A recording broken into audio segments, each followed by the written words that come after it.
आज्ञा चक्र हमारा बीच में, ये महाविष्णु का स्थान। इसका वर्णन हमारे यहाँ बहुत सुंदर देवी महात्म्य में मार्कंडेय स्वामी ने करके रखा है, लेकिन कौन पढ़ता है आजकल देवी महात्म्य, किसको फुर्सत। ये महाविष्णु का स्थान है, और यहाँ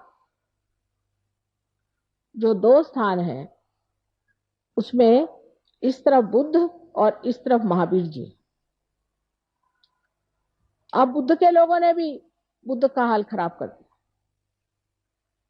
उन्होंने कहा था कि आप भगवान की बात ही मत करो, पहले ईश्वर की बात मत करो, कोई मूर्ति की भी बात मत करो, क्योंकि जब तक आत्म साक्षात्कार नहीं होता है तब तक लोग न जाने किस किस चीज को पूजेंगे। कोई भी पत्थर देखा उसको पूजने लग जाएंगे। ये क्या जानेंगे कि कौन सी स्वयंभू मूर्ति कौन सी नहीं। तो पहले आत्म साक्षात्कार, आत्म साक्षात्कार, आत्म साक्षात्कार, इसी को पहले जान। इसलिए लोग उनको कहते हैं वो अनिश्वरवाद थी, ये बात नहीं थी। वो बहुत प्रैक्टिकल आदमी थे। शुरू में हम भी यही कहते थे कि बाबा पहले आत्म साक्षात्कार लो फिर बात करें। लेकिन जैसे महाशय जी को देखा कि ध्यान करते हमें आत्म साक्षात्कार नहीं चाहिए, तो आप तशरीफ क्यों ले आए यहाँ तो सिर्फ आत्म साक्षात्कार का काम है और कोई। यही बुद्ध ने कहा था कि आप पहले आत्म साक्षात्कार को लीजिए। पर जब उन्होंने कह दिया कि किसी चीज की पूजा मत करो, कुछ न करो, आत्म साक्षात्कार को प्राप्त हो, तो इन लोगों ने तरह तरह के उसके ढोंग निकाले और उस ढोंग पे चल पड़े। महावीर जी के लिए क्या कहने, वो तो साक्षात भैरवनाथ जी हैं, बहुत बड़ी चीज।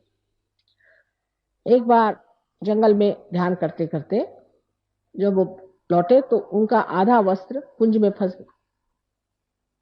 अब बुरा मत मानिएगा, लेकिन जिस बात का मुझे बहुत ही बुरा लगता है, क्योंकि वो भी हमारे बेटे हैं, तो उनका जब वस्त्र आधा फट गया और वो आ रहे थे, कहते हैं कि कृष्ण ने ही उनकी परीक्षा ली कि भाई तू तो अवलिया है, तू तो अवधूत, तुझे क्या जरूरत, मेरे पास तो एक भी कपड़ा नहीं, मैं नंगा खड़ा हूं, मेरे लिए तेरा कपड़ा दे दे। तो उन्हें एक क्षण भर के लिए उसको कपड़ा दे दिया। वो तो राजप्रसाद में रहने वाले राजकुमार थे, एक क्षण भर के लिए वो छिपा कर चले गए और अपना कपड़ा पहन लिया। आज देखिए कि उनके क्या क्या तमाशे लोगों ने बना के रखे हैं। एक माँ के हृदय से पूछिए, क्या इस तरह से उनके तमाशे बनाने चाहिए? सारी दुनिया भर में उनको इस तरह से घुमाते हैं और रास्ते पर भी इस तरह से घूमते हैं बेशर्म जैसे लोग। ये क्या, उन्होंने, महावीर जी ने ये कहा था, अरे महावीर जी हो जाओ फिर देखा जाएगा। इस तरह की अनेक चीजें लोगों ने की है, जिससे कि मेरा हृदय एकदम कभी कभी लगता है कि इन लोगों के पाप कभी धुलेंगे ही नहीं, जिन्होंने इतनी बड़ी बड़ी महान विभूतियों का इस तरह से अपमान खुले आम पत्थरों पे किया, सीमेंट पे किया, हर जगह कर रहे हैं। इनको कैसे परमात्मा माफ कर सकता है?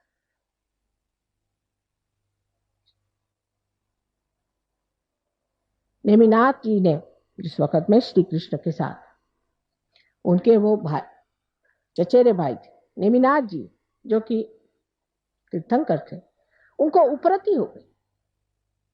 उनके शादी में बहुत सारे जानवर आए मारने के लिए और परिंदे आए, उनको देखकर उपरति हो गई। ऐसे सबको हो सकती है।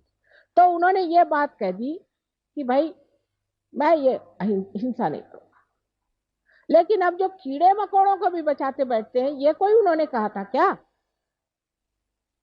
कहां से कहां आप लोग पहुंच जाते हैं। कम से कम जो सही बात है उसको सीखना चाहिए। मैंने बहुत सारे जैन मुनियों से बात करी कि भाई जो महावीर जी ने कहा ध्यान करो, वो क्यों नहीं करते हो, ये सब मंदिर मंदिर बनाते हो। तो कहने लगे कि माँ इसलिए कि ध्यान करने से शुद्र सिद्धि आ जाती है, इसलिए। मैंने कहा देखो भाई, शुद्र सिद्धियां आती है तुम्हारे अंदर, ठीक बात है, लेकिन अब हम तुमको सहयोग से असली ध्यान लगाएंगे। आप पहले ध्यान करो। अब बहुत से जैन लोग सहयोग को समझ रहे हैं कि ये महावीर जी का जो कहना है वही माता जी का है, और जो बुद्ध ने कहा वही काम माता जी, जो सच्चा दरबार कहते हैं वो ये। और बेकार की चीजों में अपना पैसा, अपना सारा चित्त बर्बाद कर देना ठीक है। अब तीसरे यहाँ ईसा मसीह। ईसा ने, क्योंकि उनका स्थान बराबर आंखों के बीच में जो ऑप्टिक चाइज्मा उसमें है, तो उन्होंने एक वाक्य कहा था, दाउ शैल्ट नॉट हैव एडल्ट्रस आईज, कि तुम्हारी आंख इतनी अबोध होनी चाहिए कि उसके अंदर कोई सी भी लालसा नहीं होनी चाहिए। बताइए, ऐसा आपको आज तक कोई ईसाई मिला है जिसके आंख में लालसा ना हो? जिस बात को उन्होंने खास ठोस तरीके से कहा, वही चीज उनमें नहीं, वो तो सभी में एक ही हाल है। जबकि हमसे भी बताया गया कि हम सब में आत्मा स्थित है, तो हम लोगों ने जाति बना ली जन्म के अनुसार। जन्म के अनुसार जाति हो ही नहीं सकती, और व्यास जी लिख ही नहीं सकते। व्यास जी किसके लड़के थे? जिसको मालूम है सो जानते हैं क्या? मत्स्यगंधा के लड़के थे ना, एक मच्छियारिन के लड़के थे, शादी भी नहीं हुई।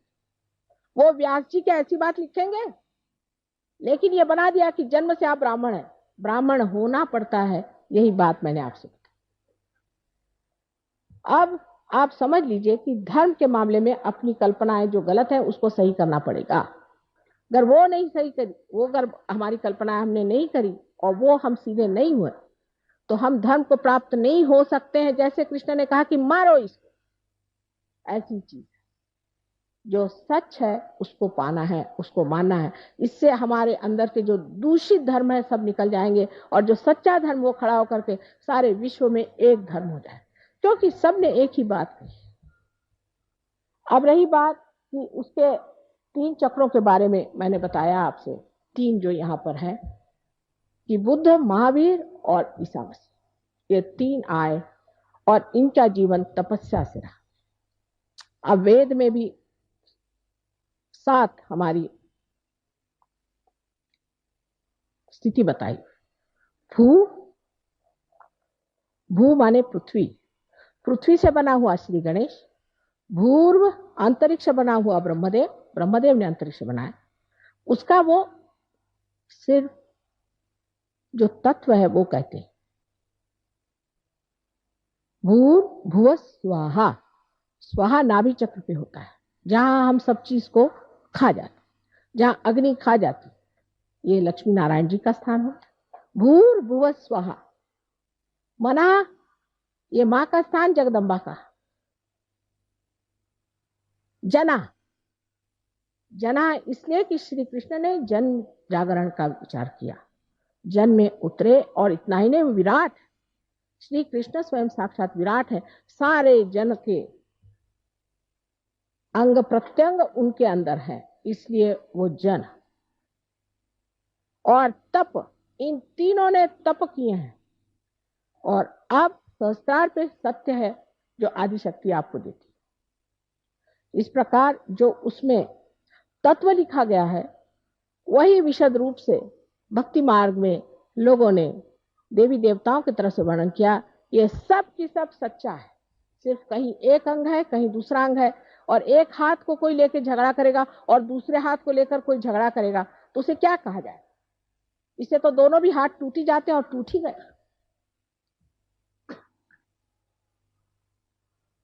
साकार निराकार का भी झगड़ा बिल्कुल बेकार। अब सिर्फ सत्य पे आप आइए, आप समझ जाएंगे कि निराकार में साकार कैसे है और साकार में निराकार कैसे। ये समझने की बात। आज्ञा चक्र जो है वो यहाँ पर सीता है, और ये महाविष्णु का स्थान है। आज्ञा चक्र आपका बहुत जोर से चलना शुरू हो जाता है जिस वक्त आप बहुत ज्यादा सोचते हैं आगे में। यहाँ पर जब बहुत सोच विचार शुरू हो जाता है तब आज्ञा चक्र चलता है। आज्ञा चक्र तब भी चलता है जब मनुष्य अहंकारी होता है। जब उसमें अहंकार आ जाता है तो उसका आज्ञा चक्र बहुत चलता है। और ऐसा आदमी जब अहंकार के दमन का प्रयत्न करता है तो वो अपने ही छाया के साथ लड़ते रहता है। अहंकार भी अपनी छाया मात्र मिथ्या है, वो कोई चीज है नहीं, तो अपनी छाया के साथ लड़ता है। उससे लड़ते लड़ते जूझते जूझते वो भी थक जाता है। जब वो बहुत थक जाता है तब वो दूसरे मार्ग ढूंढता है, जैसे वो शराब पीने लग जाएगा या किसी और औरतों के घर जाना शुरू कर देगा, भागने के लिए, अपने से पलायन करने के लिए। वो देख नहीं पाता अपने अहंकार को, और ये स्थिति बहुत लोगों की हो जाती है कि वो घबरा जाते हैं अपने अहंकार से कि बाप रे, ये कितना अहंकार मुझे खा दे रहा है। इस अहंकार के कारण भी एक बड़ी बीमारी अब आने वाली है, जो कि मैंने अमेरिका में बताई है। मैंने एड्स के बारे में बताया था, उसके बाद जो अभी नई अल्जाइमर की नई बीमारी शुरू हुई उसके बारे में बताया था, और अब तीसरी बीमारी के लिए बताया आई हूँ कि ऐसे लोग पैरालाइज हो जाएंगे जिनकी आज्ञा चक्र बहुत जबरदस्त चलेगा और जिनमें अहंकार बहुत बढ़ जाएगा, वो एकदम पैरालिसिस हो जाएगा। और पैरालिसिस होने के बाद वो इस तरह का पैरालिसिस होगा कि जब वो चेतन बुद्धि से कोई काम करना चाहे, कॉन्शियस माइंड से, तो कर नहीं पाए। ऐसे तो चलते फिरते रहेंगे और जब सोचेंगे कि मैं चल रहा हूं तो एकदम ठप से गिर जाए।